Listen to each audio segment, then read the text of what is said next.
Fundamentally, if I talk about telcos, Gartner did a research on the business maybe 2 years ago now, where they said that telcos have to reduce operating costs by at least 30%. Most of them have extended the life or run well past the sell-by date a lot of their cooling. And it is horribly inefficient by factors of, depending on what it's replaced with, 50 to 90% in some instances. It's a very, very expensive overhead.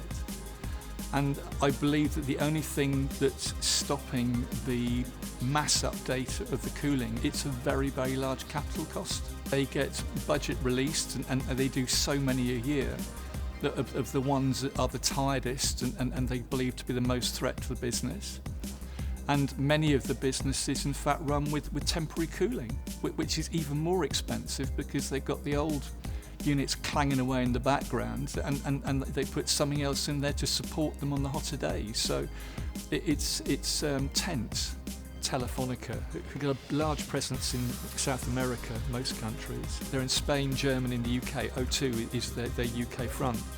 And Enrique Blanco, who's the CTO, the global CTO, stood up at the conference and said, look, they showed some fantastic examples of how money could be saved. Power generation, cooling, right the way across the piece. Wonderful stories that various vendors were telling. And he stood up and said, but guys, our partners, you have to understand, we cannot afford to keep digging in our pockets and paying out millions and millions and millions of euros for these technologies. We need the technologies, our business needs the technologies, but we haven't got the funds to do this. And we really need you to come into partnership with us. And us at Airsys recognised this straight away.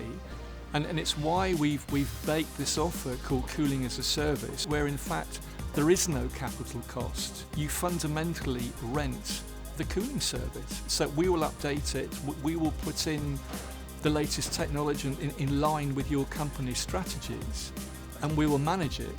You will pay us an incremental cost to hire that equipment. And if it needs updating, it gets updated. If the site closes down, we can pull it out and we can put it somewhere else. But it gives us great flexibility, and there's no capex.